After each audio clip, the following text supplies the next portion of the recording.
আদম নবীর পেশানি থেকে আস্তে আস্তে আল্লাহর হাবিবের নূর মুবারকটা আব্দুল্লাহর কপালের মধ্যে আসলো। সুবহানাল্লাহ বলবেন না?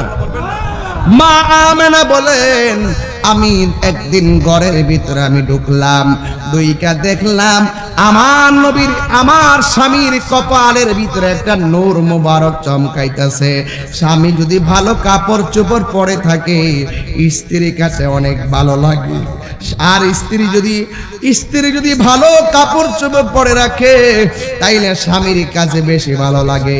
হাদিস শরীফের মধ্যে এসেছে, বন্ধুরে আমার ও গাজীপুরের বাবারা, ও আমার যুবক ভাইরা, এই আমার মুরব্বী বাবাজিরা, একটা কথা মনে রাখবেন, স্ত্রী স্বামীর জন্য সেজে থাকবে, পর পুরুষকে দেখাইবার জন্য স্ত্রীকে সাজার অনুমোদন আমার আল্লাহ দেয় নাই। আমেনা বলে, আমি ঘরের ভিতরে দেখেছি আমার স্বামীর কপালের মধ্যে একটা রহমতের নূর এমন ভাবে চমকাইতেছে, আমি আমার স্বামীর রূপ দেখা আমি আমার স্বামীর মাঝে হারিয়ে গিয়েছি। আমার স্বামীর আমি জড়াইয়া ধরেছি, জড়াইয়া কপালের মধ্যে একটা চুমু দিয়েছি। আল্লাহু আকবার কয় না? একটা চুমু দিয়েছি। চুমু দেওয়ার পরে রাতের বেলা আমি ঘুমাইলাম, ঘুমের ঘরে আমি স্বপ্নে দেখি একজন লোক আমার ঘরের ভিতরে এসে গিয়েছেন। এই লোকটা আসার পরে আমি জিগাইলাম, কে আপনি আমার ঘরের মধ্যে এসেছেন, আপনার নামটা কি? আমার চিনেন না, আপনার মাঝে আখিরি পয়গম্বর রাহমাতুল লিল আলামিনের নূর এসেছে। ডাক দিয়ে বলে, আপনি কে? কই আমি এসেছি সেই নূরকে স্বাগত জানাইবার জন্য। আমার আল্লাহ রাব্বুল আলামিন আমাকে আপনার ঘরে পাঠাইছে। মা আমেনা বলে, আপনার নামটা কি? কই আমার চিনেন না, আমি হইলাম আদম সফিউল্লাহ, আমি এসেছি সেলুট দেওয়ার জন্য। এবার আদম আলাইহিস সালাম চলে গেল, পরের মাস আসলেন আর একটা লোক মা আমেনার ঘরে আসলেন, যার মাথার চুলগুলা কুকুরানো, যার দাড়ি মোবারক গুলা কুকুরানো। এবার মা আমেনা জিজ্ঞাসা করে, আপনি আবার কে?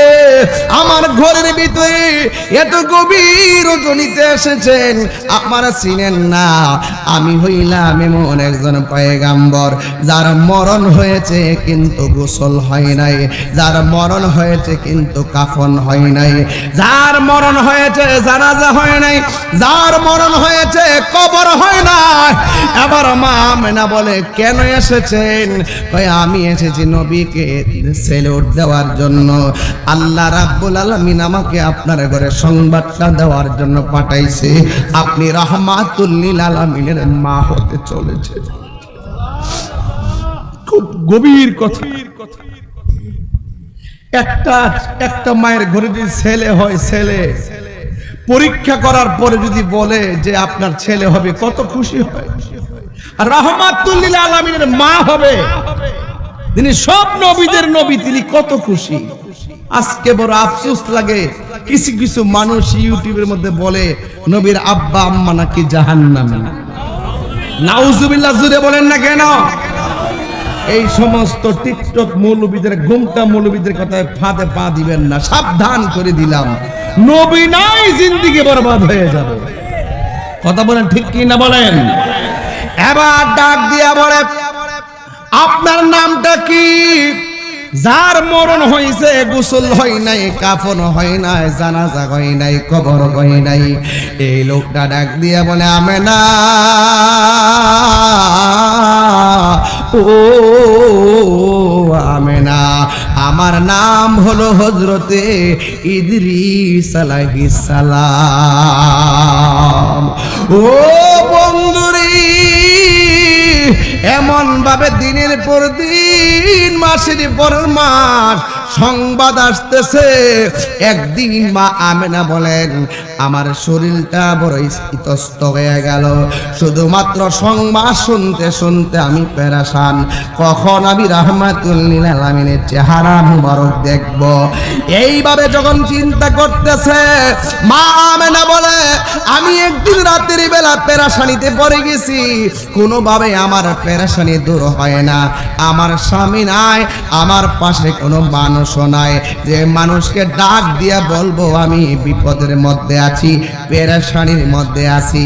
মা আমেনা বলে আমি গভীর রজনীতে আমার সন্তান কখন হবে, সন্তানের মুখ দেখার জন্য পেরেশানিতে পড়ে গেলাম। আমার পেরেশানি দূর করার জন্য আমি হঠাৎ করে তাকায় দেখলাম আমার গলের তুড়ি ফেলে গেল। ফেলে যাওয়ার পরে এই দিক দিয়ে একটা পাখি আসমান থেকে নেমে এসেছে। এই পাখিটা সবুজ রঙের পাখি। এই পাখিটার গাছের গাজীপুরের গাছের ডালের পাখির ডানা থাকে দুইটা, গাছের ডালের পাখির ডানা থাকে দুইটা। মা আমেনা বলে আমি সেই রাত্রে দেখেছি যে এই পাখিটা আমার ঘরের মধ্যে ঢুকেছে। এই পাখির ডানা হলো একটা, এই একটা ডানা লইয়া আমার অস্থির শরীরের মধ্যে পাখির ডানা দিয়ে একটা টাচ করেছে। টাচ করতে দেরি আমার অশান্ত মন ঠান্ডা হয়ে গেছি, আমার গলাটা শুকায়া রইছে। একটু পানি পান করার জন্য আমি তাকায়া দেখলাম আসমান থেকে একটা পেয়ালা দুধ এসেছে। এই দুধটা আমি পান করলাম।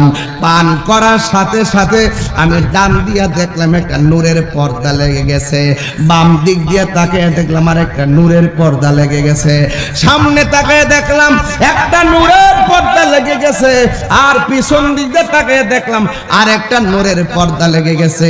চতুর্দিক দিয়ে মশারির মতন চারটা জায়গায় চারটা পর্দা লেগে গেছে। মা আমেনা বলে আমি যতটুকু জানি এই পর্দাগুলো দুনিয়ার কোন মার্কেটের পর্দা নয়, আমার বুঝতে বাকি নাই এই পর্দাগুলো জান্নাতি পর্দা। আমি কিছুক্ষণ পরে তাকায় দেখলাম এই পর্দার ভিতরে আমার ডান পাশের কোণা দিয়া একটা মহিলা আমার দিকে তাকায় রইছে। আমি জিজ্ঞাসা করলাম আপনি কে? আমার চিনেন না? আমি হইলাম আদম আলাইহিস সালামের স্ত্রী, আমার নাম হইল হাওয়া। এই পৃথিবীর ভিতরে একমাত্র সুন্দরী মহিলার নাম এক নম্বর যিনি, ওনার নাম হলো মা হাওয়া। যে হাওয়া হলো আমাদের আদি পিতা আদি মাতা, জোরে কোন ঠিক কিনা? ওই হাওয়া ডাক দিয়া কয় আমেনা আল্লাহ আমাকে পাঠাইছে, যেই নবীর সংবাদ দুদিন পাইতেছ এই নবী আসার সময় আসন্ন হয়ে গেছে। মা আমেনা কয় আমি বাম দিকে তাকায় দেখলাম আর একটা মহিলা আমার দিকে এমন ভাবে হা করে তাকিয়ে আছে। আমি জিজ্ঞাসা করলাম আপনি কে? আমার চিনেন না? এই পৃথিবীতে সবচাইতে নির্যাতিতা স্ত্রী হইলাম আমি। আমি একটা নাফরমানের ঘর সংসার করছি। আমার স্বামী নিজেকে আল্লাহ দাবি করত, কিন্তু আমি বলছি বারবার আপনি আল্লাহ দাবি করবেন না। আসমানওয়ালা হলো আমার আল্লাহ, আমার আল্লাহ হলো একজন। ওয়া ইলাহুকুম ইলাহু ওয়াহিদুন লা ইলাহা ইল্লা হুয়ার রহমানুর রহিম। আল্লাহু লা ইলাহা ইল্লা হুয়াল হাইয়ুল কাইয়ুম লা তাখুযুহু সিনাতুন ওয়ালা নাওম। আল্লাহ হলো তিনি যার তন্দ্রা নাই, যার ঘুম নাই। আল্লাহ হলো তিনি যিনি চিরঞ্জীবী, সর্বনিয়ন্তা, যিনি ছিলেন তিনি আছেন। আল্লাহ বলছেন হুয়াল আউয়ালু ওয়াল আখিরু ওয়াল যাহিরু ওয়াল বাতিন ওয়া হুয়া বিকুল্লি শাইইন আলিম।